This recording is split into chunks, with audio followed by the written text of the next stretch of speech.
News Express. That's right. We own them. Power Interfaith does not. They just pay the bill for the show. We happen to be hosting it at the same time. What a coincidence. Sitting across from me is Bishop Dwayne David Royster. And sitting across from me is the Reverend Dr. Mark Kelly. I'm going to get on the road, Tyler. Yep, I do's that. Hey, and holding it all together is Miss Kawesa. Kawesa, we haven't heard your voice in a while. How you doing? I'm doing good. I'm doing good. I have my mask on, so I sound muffled. Maybe that's why we haven't heard it. Kawesa just doesn't want to talk to us this morning. It's all good. We know that she's there because you can hear us. If you want to join in this morning, join in the conversation on Facebook Live. I see that it is already up and running. And so you can check us out there. Join people like Bishop Peggy and others. Give us a little good morning shout out. I'm going to do what I'm going to ask you to do. I'm not going to say, do as I say, not as I do. But I'm hitting share right now. I just shared it. See, it's so easy. I can do that and talk at the same time. You can join in with the likes of Hoboken Mendez. Always hits us with the Buenos Dias. Always that. Funniest thing is, so on Facebook, it always asks, do I want Facebook to translate it for me? Yeah. I'm like, yeah, what does that mean? That means they're not sure if you speak the English. So, you can join us there. YouTube Live, 900 AM, 96.1 FM. Download the app in the App Store, WURD. You can also check us out, WordRadio.com. Good morning, Franny. Good morning, Larry. Good morning, Roberta. What's up, Raphael? He's always got a whole lot to tell you and to share. He's got great ideas along with others. So, Royster, did you watch the game last night? No, I did not. I don't watch sports.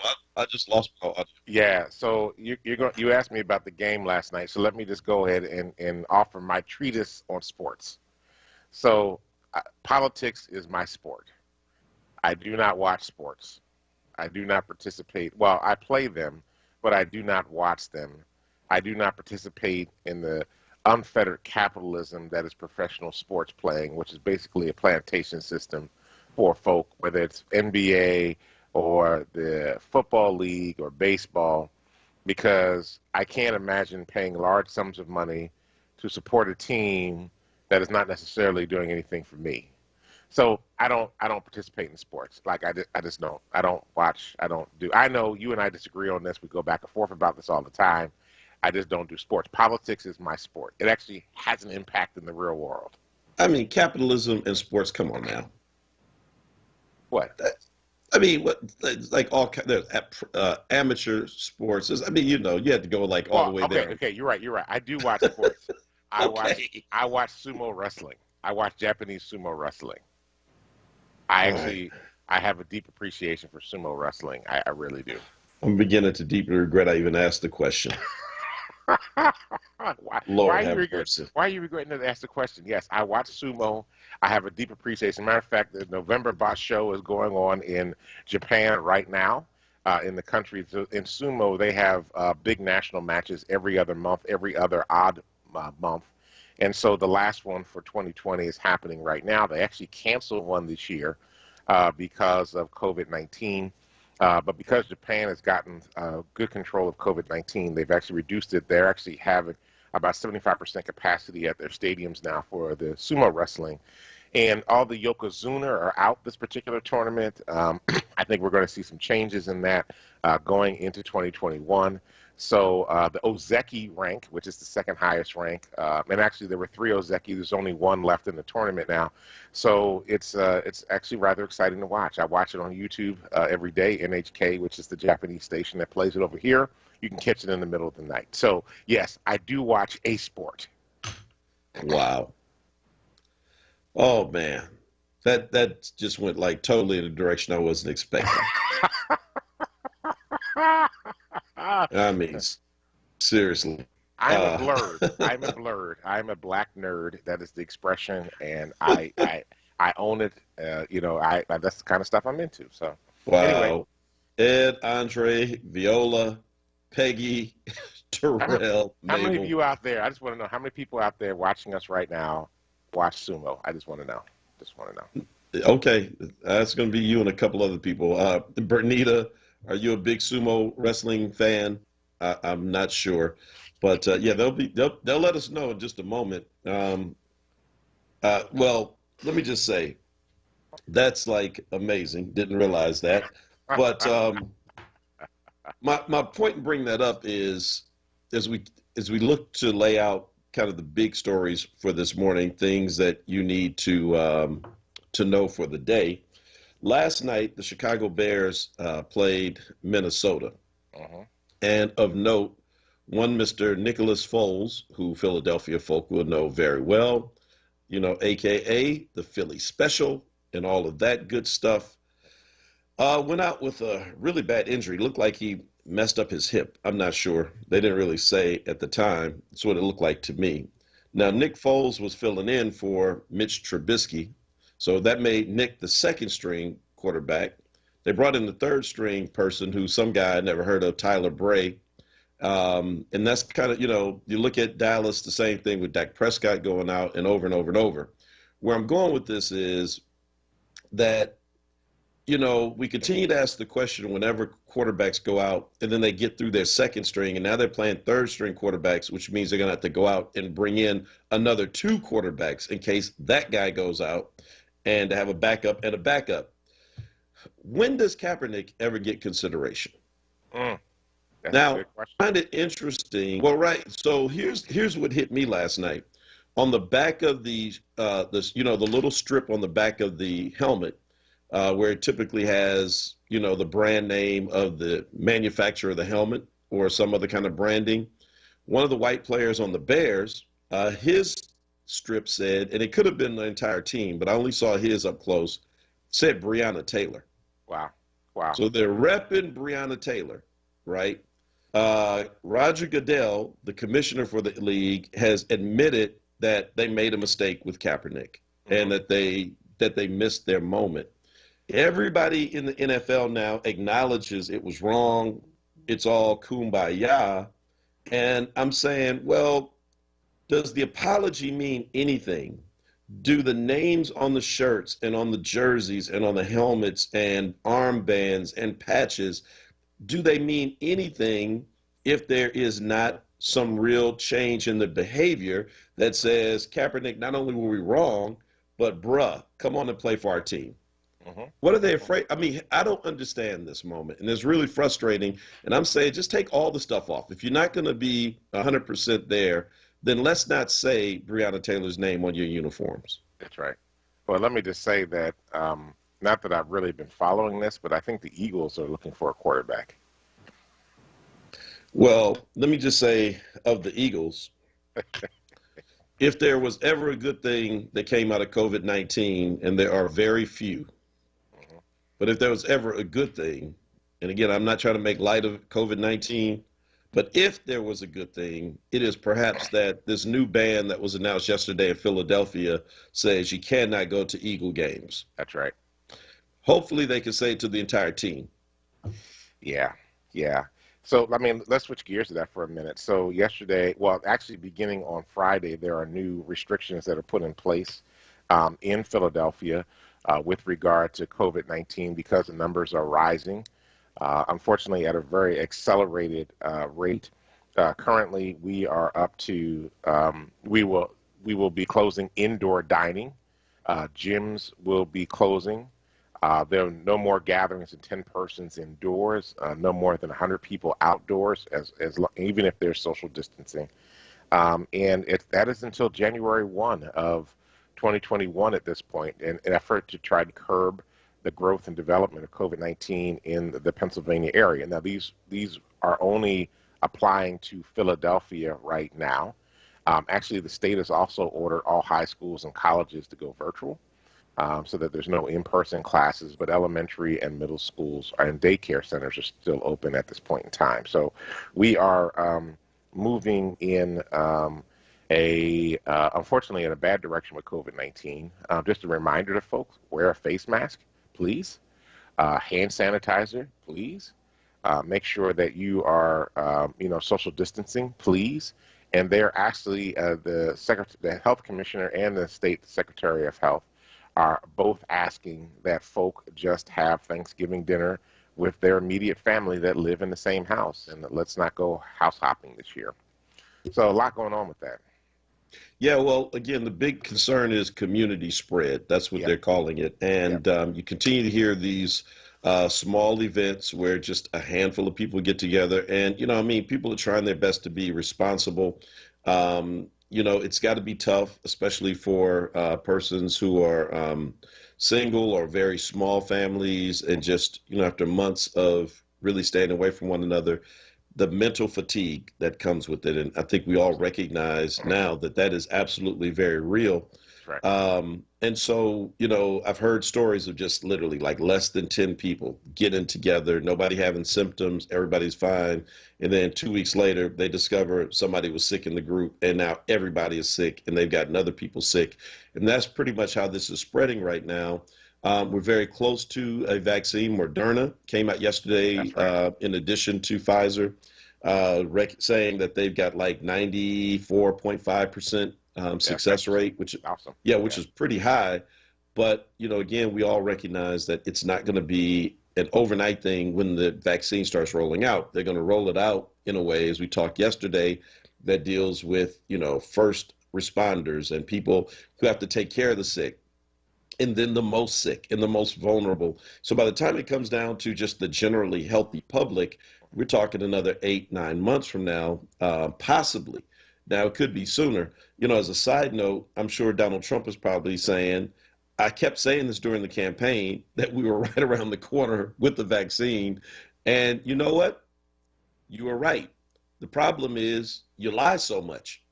I mean, you're like the dude, the family, you lie about everything. And then when you come and tell the truth, nobody believes you. It's, I think they call that the boy who cried wolf. So, it could have possibly saved your reelection campaign. But again, when you compound the tons of lies, and I mean, what president do you know that had to have official websites dedicated to the lies he tells every day? That's right. Literally. That's right. Like he told 5 lies today. Today he only told 3 lies. I mean, you lie on a regular basis. That's right. And that's not a lie. And so shout out to Donald Trump. He was right. A cure was coming. So apparently a vaccine is going to be available. But until that happens, there were 8 COVID deaths in Philadelphia over the weekend. And at closing in on 300 deaths, remember the Iraq War? Yep. Only 4, I won't say only because any death is too many, but compared to 260,000 or whatever we're at now, there were about 4,000 U.S. casualties, just under 4,000 in a war we should not have been fighting. Not to mention all the Iraqi people who were killed as well. And in that, do you remember, like, if there were like 5 service members who were killed in that one day, how dramatic that felt? Absolutely. Absolutely. And just how it was like, oh my God, we got to get out of Iraq. 10 more got killed in a helicopter, or this, or 1 person died. Every day it was the report. 1,000 Americans are dying almost daily from COVID-19. Yep. Why don't we have that same energy about this? Well, I mean, I think part of the challenge, I was actually watching another show earlier this morning, and they were talking about the fact that there's so much drama going on in the political realm right now that there's like reduced reporting on COVID.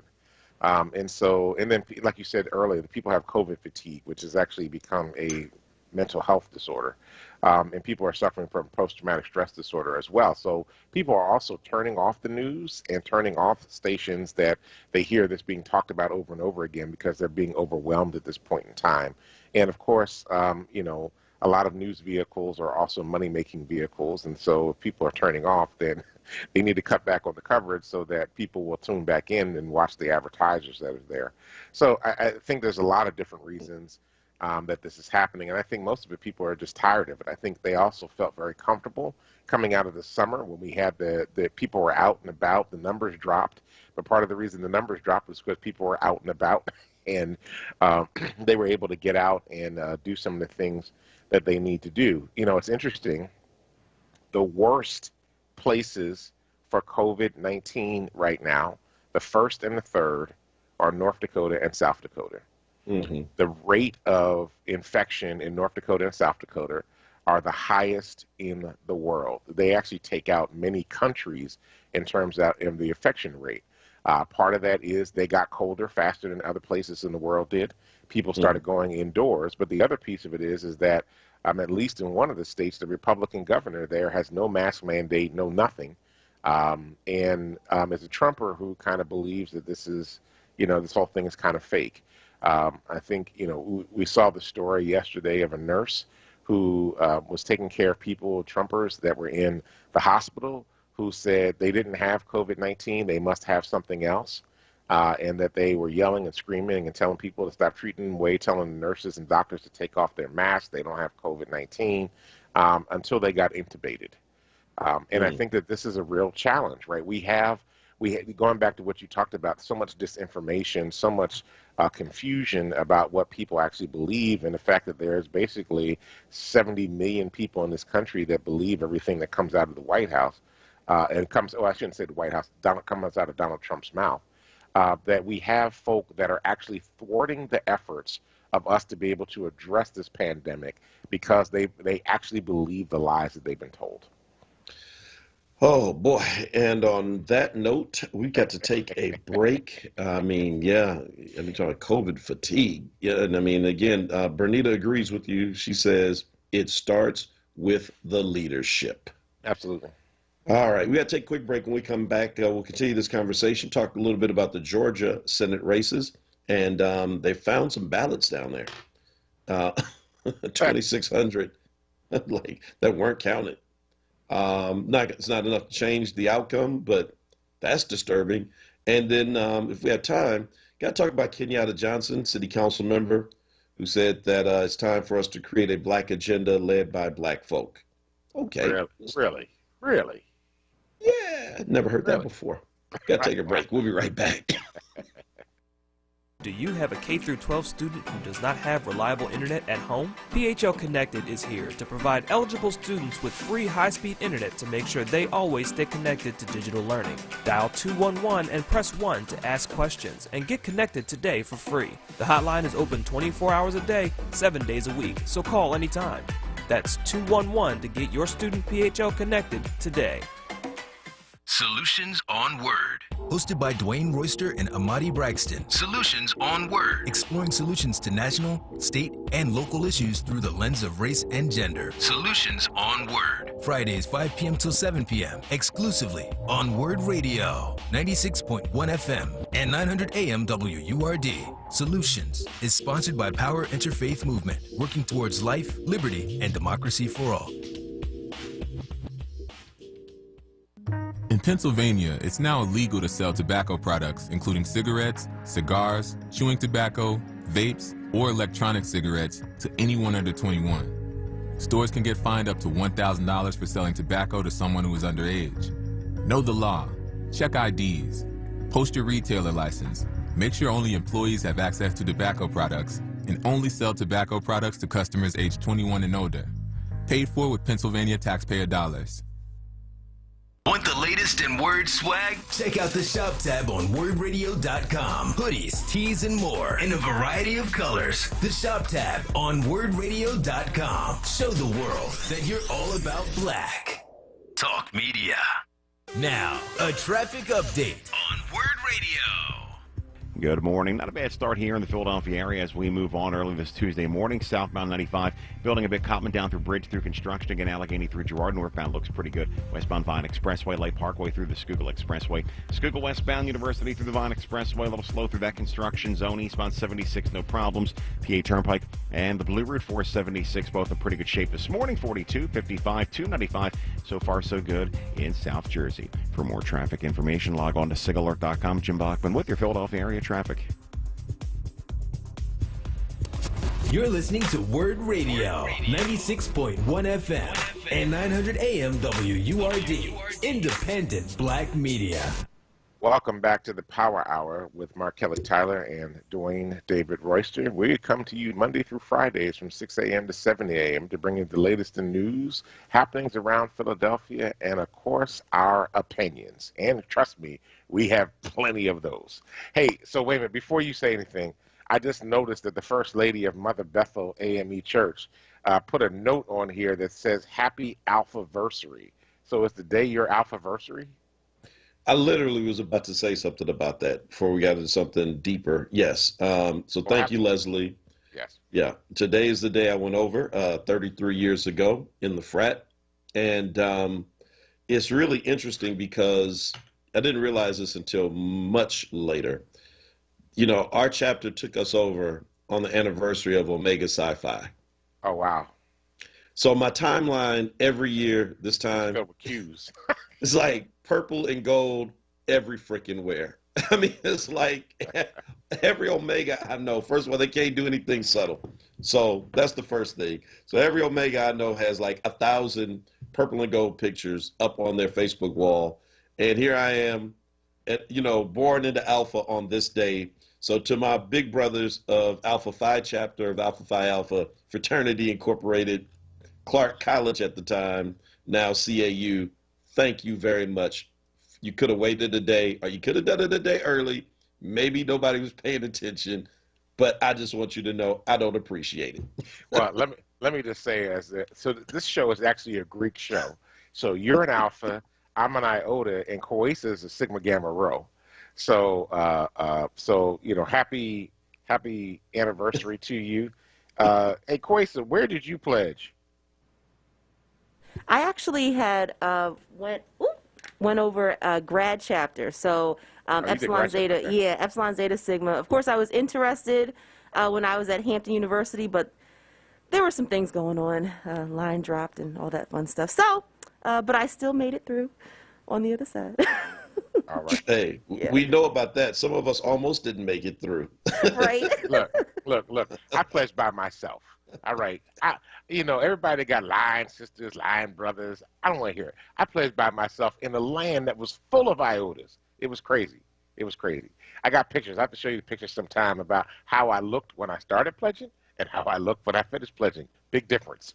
Well, I hear you, and I wouldn't want to pledge by myself, but if I had to do it all over again, I'm glad I didn't know much about the process before I did it. Yes. Because then my pride wouldn't let me drop and quit. But, pledging out in those days in Atlanta was not a great thing.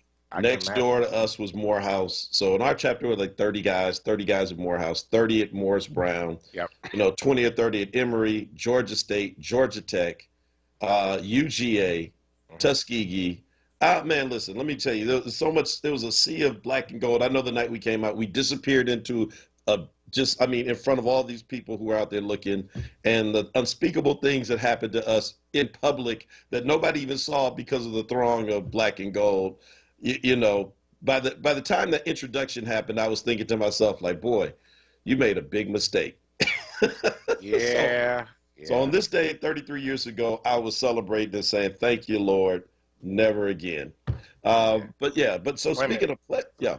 Okay, so Raphael wants to know where you hazed at Clark.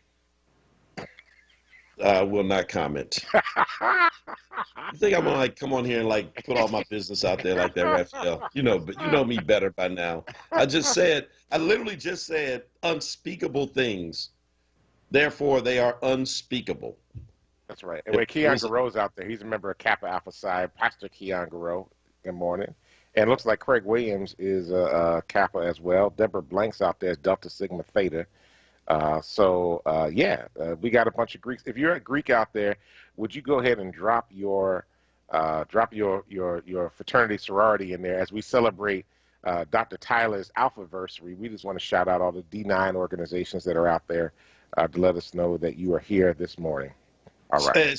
Speaking of that, it's like really cool that Kamala Harris gets in now breaking that barrier for Black Greek letter organizations representing Alpha Kappa Alpha. And a lot of folk are, they say, it doesn't really matter. But when you look at the history of Black folk in America, especially since the early 1900s, so many of the persons who were the first at various things that were black were a part of one of these organizations and or had come out of an HBCU. She's done both. And they have been traditionally breeding grounds for leadership. I mean, just absolutely astounding when you look at, all the folk. It's a surprise that Barack Obama was not, a part of a Black Greek letter organization, just kind of just given what they do. So, yeah, shout out to everybody. And again, to the Omegas, enjoy your anniversary. And yeah, my little anniversary shout out to myself gets dwarfed. They probably think like, oh, Mark won't let us have our day. No, it's my day too, bro. So let me just say this. Wanda Davis is a Delta in the house, so we say thank you to Wanda Davis, and Deborah Blanks is a Delta too.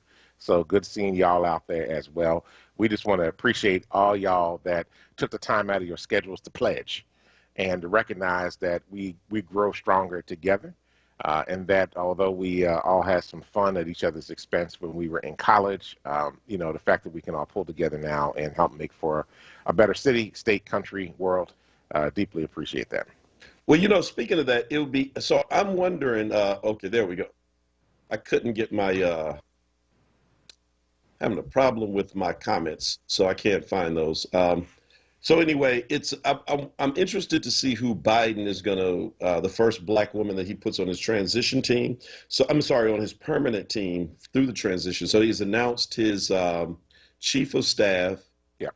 And he has announced, who was the first person he announced? I can't think of what the position was. Yeah, it wasn't like the huge position. Right, but he's announced two people. A white man was the first person announced, and now a white woman. Uh-huh. Now, dear Joe Biden, let me just say to you, if for no other reason than the optics, don't announce another pick if that person is not black and woman. I'm just saying for your own good. Or Stacey Abrams, just saying. Well, maybe I'd love to see Stacey Abrams have a role in the administration. And Stacey Abrams, the good thing about her is you don't lose any seats. Right. I think they need to be careful about things like pulling U.S. senators out of places, even in quote unquote safe places like Massachusetts, because Massachusetts has a Republican governor. That's not a safe seat if Elizabeth Warren comes out and takes some kind of cabinet level position. But I'm just simply saying that given the fact that your presidential aspirations have been saved time and time again by black women in particular, even when we black males were kind of like waffling there on you, I don't think you need to announce another person. And let me give you this one for free. She should be a Delta. No offense to like SG Row or to the Zetas. I'm just saying Delta Sigma Theta is like, next AK is like one of the largest Black Greek letter organizations. And the way that they rallied, I mean, they talking about like a whole lot of animosity traditionally between AKs and Deltas historically, but the way they rallied around her and called her their sister, like all of them did, I would just simply say, bro, word of advice, do this one. Yeah. It ain't hard to do. Speaking of the races, in Georgia right now, as we just mentioned, they're doing a hand recount. And the Secretary of State for Georgia, who himself is under attack by fellow Republicans who are saying he should be fired because he won't help the president more. This guy has shown a lot of integrity and backbone. And now he is calling for a county election official, I don't have the county in front of me, to be fired because this county missed counting 2,600 ballots. So was it a Democrat or Republican county? I'm not sure, but you got to imagine with 2,600, they're going to be votes for both of them. It's not, neither of them is going to get a full 2,600, no matter what county it's in. But I'm just thinking, so the numbers will not change the outcome of the election because it was like 14,000 off.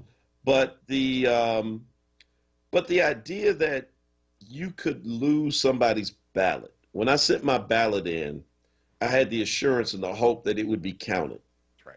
And to think that, I mean, even one ballot not being counted, that is just, I won't say it's unforgivable, but it's nearly unforgivable. And he's right. Whoever is over that county should resign.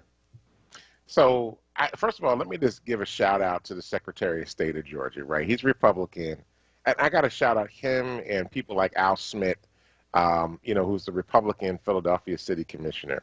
So Lindsey Graham reached out to the Secretary of State of Georgia and basically, according to the Secretary of State in Georgia, implied that he should throw out legal ballots in a way to be able to throw the election.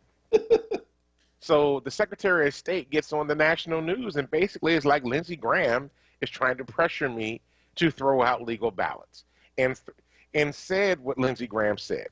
Lindsey Graham said, we did not do that. We had a great conversation. I was just asking some questions about some things. But you know how it is when you're dealing with somebody in power and they ask a question that's not really a question, but it's sort of like, this is what you need to do kind of thing.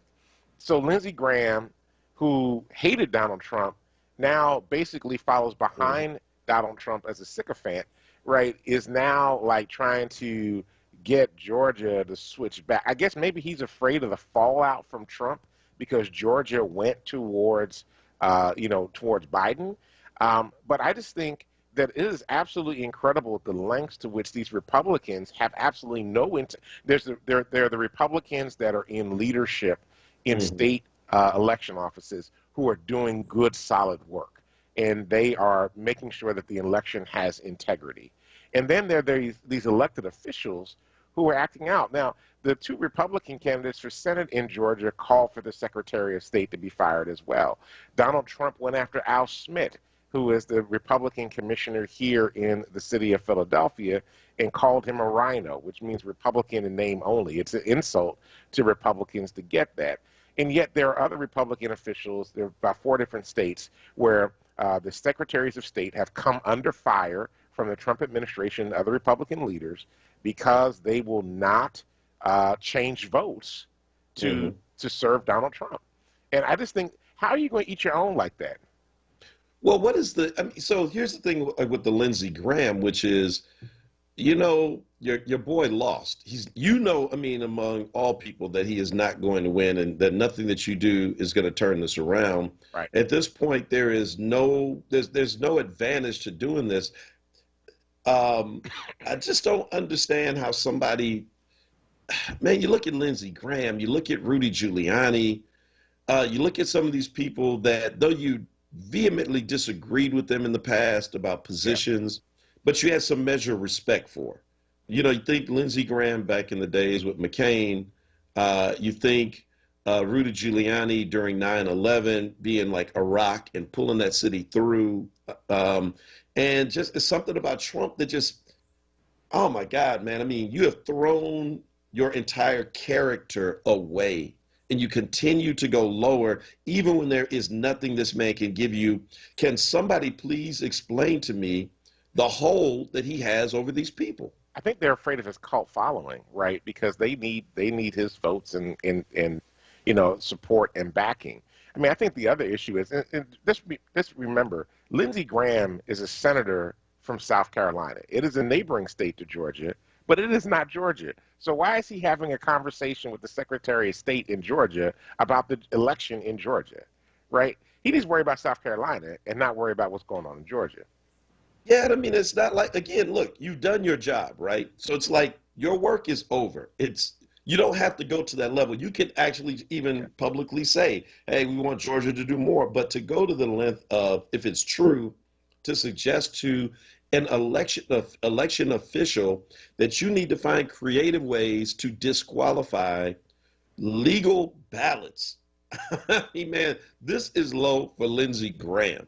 And again, I'll just ask, what is it that this man has over you at this point in your career as a U.S. Senator? You're not up for election for another 6 years. You will get in again, I'm sure, unfortunately. Rudy Giuliani is not running for anything. I do not understand it. God knows.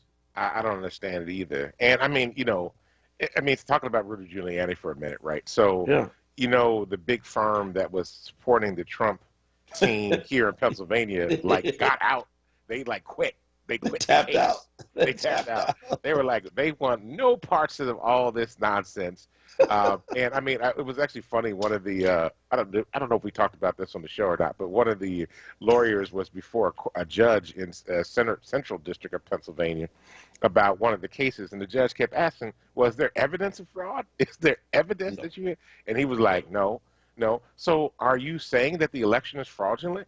Is the campaign saying the election? Well, we're not saying that. Hold on. He said the judge said, before you answer this, know that your law license is on the line if you answer wrong. Now, what did he ask him? Yes.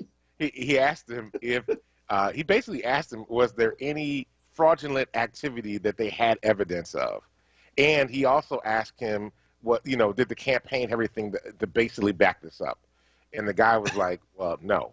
So anyway, this is a big national firm, right? They have pulled out because and part of the reason they pulled out was because Giuliani was out there making all these crazy statements along with the president, and they were like, "We're done. We're not doing this anymore," because they were going to put their law licenses on the line. So that was absolutely crazy, absolutely crazy. Oh God. Wait a minute, before we go to break, we got to get in. Bernita Francine is a Delta. Richard Norris is a Q. He said, happy anniversary. So happy Founders Day to all the brothers of Omega Sci-Fi out there. And we got some other folk here that are also Greek, so we appreciate y'all. And we just want to let you know that we did this. And Raphael, why are you hating on the Black Greeks? Please help me understand. Why are you hating on the Black Greeks? He is like, he's going off on social media right now. He is going off about this. And I'm like, help me understand, brother. What is the problem with the Black Greek organizations that you are like hating so hard this morning? He's like, Cory Booker is not in a fraternity. I'm like, I didn't say every Black person who is successful or a first was in a frat. I even said that Barack Obama was not. I'm just saying that it is disproportionate. Truly it is when you look at the numbers. And hey, one quick funny thing about Richard Norris. So Richard Norris II, shout out to him, good friend, pastors over in Jersey. His son, Richard Norris III, pledged Alpha recently. So the second sent me a text recently, and I thought it was his son.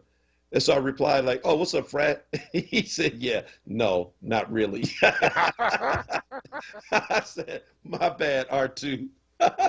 We got to take a break. When we come back, we'll continue this conversation. Hopefully we can talk about Kenyatta Johnson. And I have a quick take on Meek Mill as well. We'll be right back. There's a pressing need to strengthen pathways to better jobs in communities of color. That's why Bank of America is investing $1 billion to advance racial equality and economic opportunity. I'm Jim Dever, Greater Philadelphia Market President for Bank of America. We've partnered with Coded by Kids to connect people to new skills and employment opportunities. It's just one way we're taking action in Greater Philadelphia right now. Bank of America N.A., member FDIC, equal credit opportunity lender. Hi, this is Jeff Brown from Brown's Family ShopRites and Fresh Grocers. Are you thinking about a part-time job to help out with the cost of the holidays? We have plenty of openings. You can apply online at shoprite.com/careers or freshgrocer.com/careers. Come join the Brown family today and help us serve the people of Philadelphia. Have a great holiday. Dr. Martin Luther King Jr. once said, "Intelligence plus character. That is the goal of true education. For all young people to succeed in Philadelphia public schools, they need adequate resources and materials. But not all students have the same access and opportunities they deserve. As Philadelphia public schools continue to operate with remote learning, we at WURD Radio want to do our part to help students have the resources they need to be successful. Please join us and our community partners, Global Citizen and the Cayuga Elementary School, by donating supplies online so students have the same supplies we would want for our own children. Go to globalcitizen365.org to make an online contribution of supplies. Man, this coronavirus has us all moving differently. No doubt. Like washing our hands more and social distancing with the crew. I'm always telling people to give me 6 feet. We're here, Grandmom. There's my babies. Good to see you got your mask on. Wear mask. Stop the spread. For more information, visit www.pa.gov/COVID. Paid for with Pennsylvania taxpayer dollars. Now, a traffic update on WURD Radio.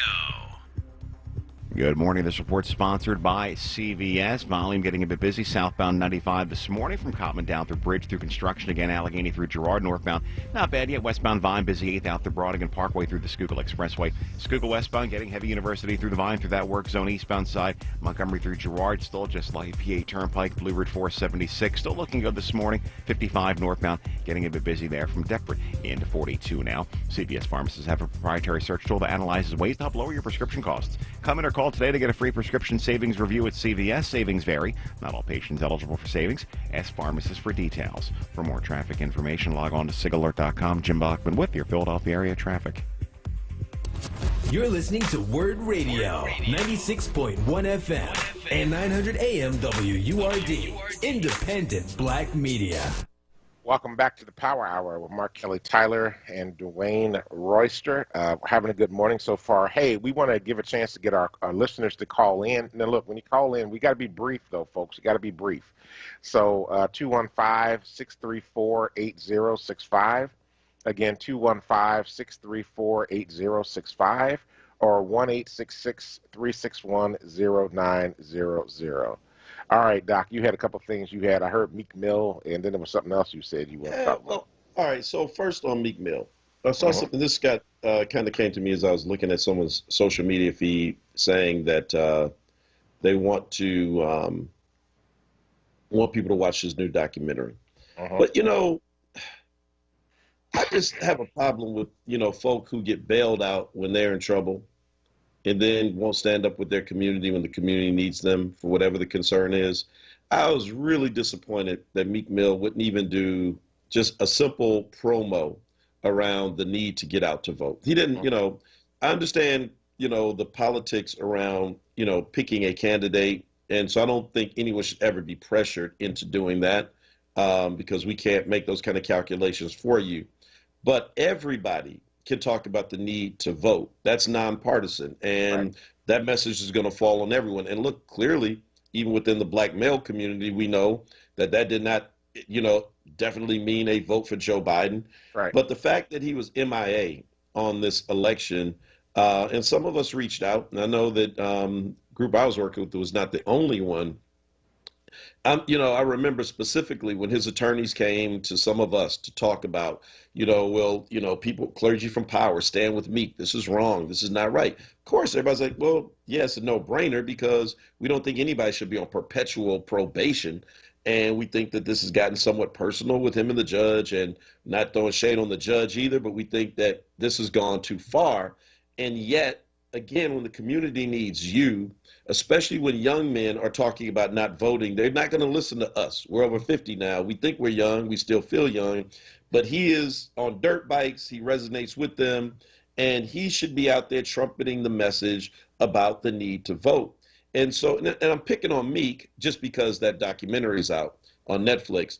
But I say this to all of those entertainers who take our money and, in particular, who want us to come help them get out of trouble and use our name and credibility to help them and sign on to get them off of probation so they can tour around the country and rock nation.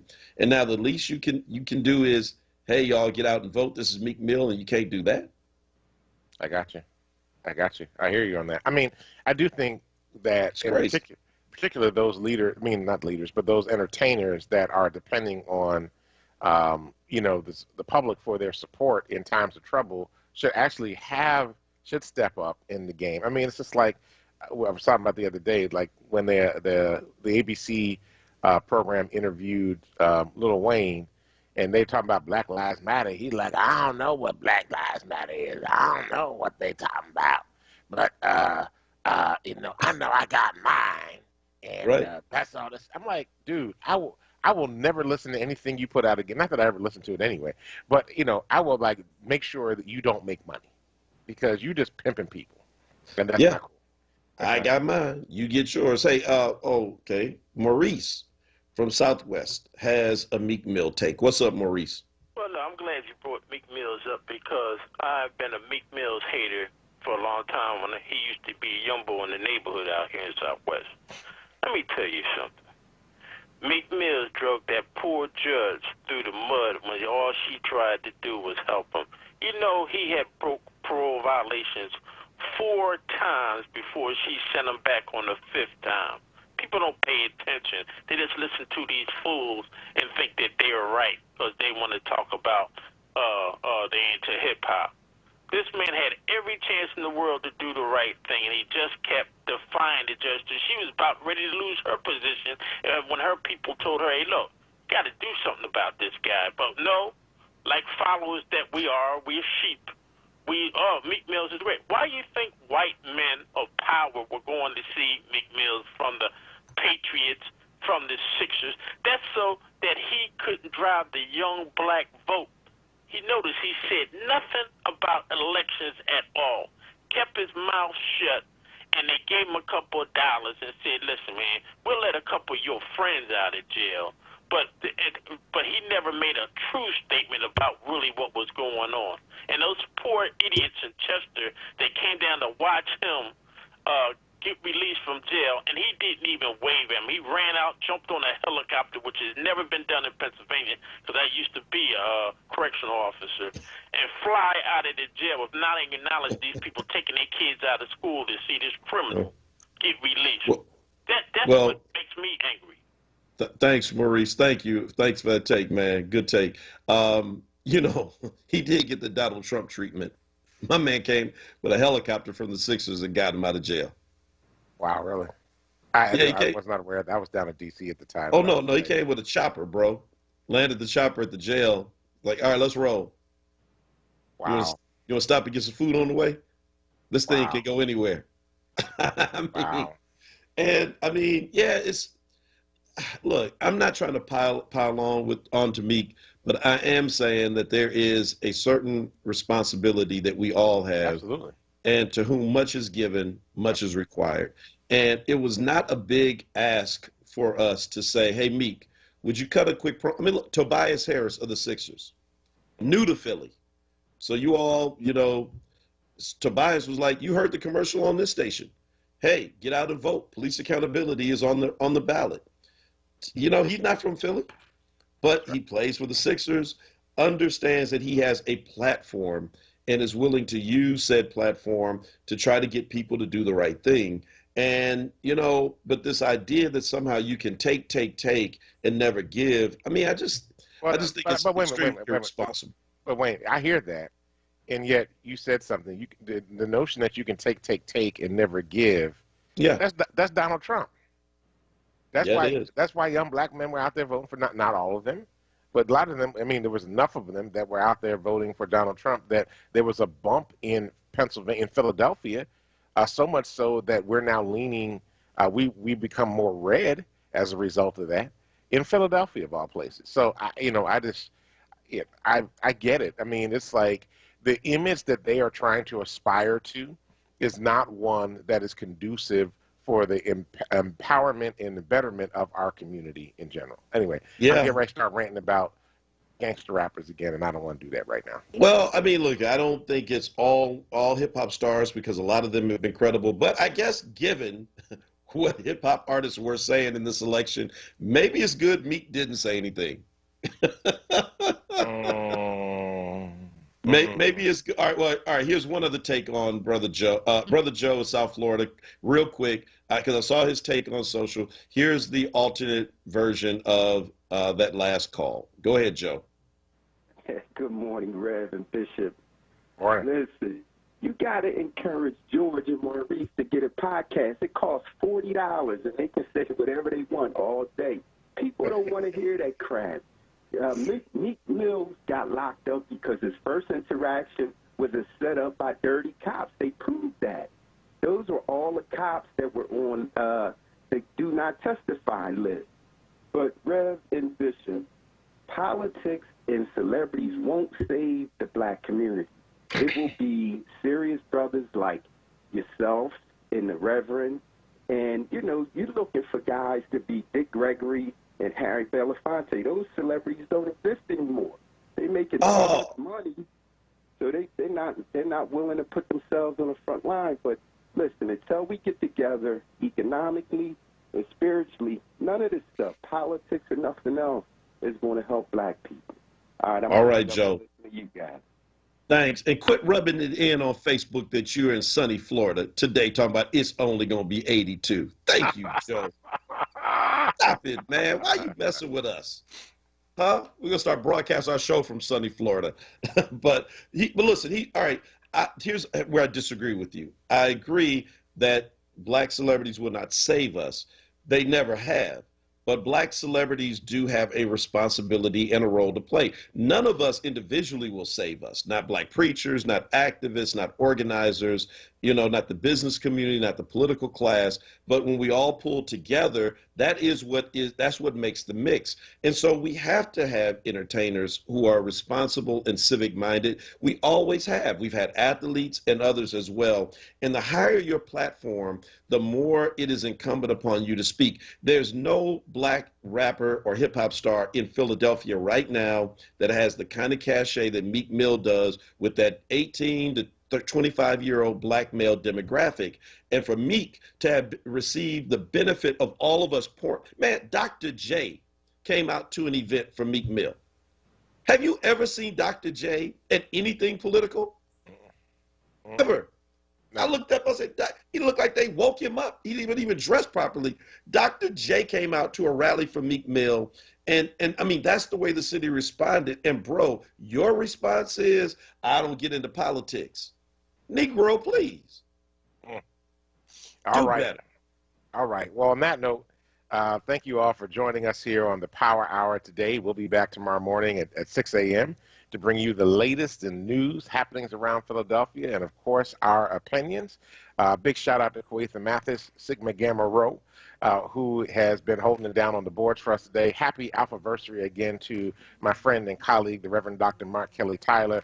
To all the members of Omega Sci-Fi out there, happy Founders Day from this iota to all of you that are out there. Listen, go out, change the damn world, because if you don't, nobody else will. Peace. Weight on my shoulders.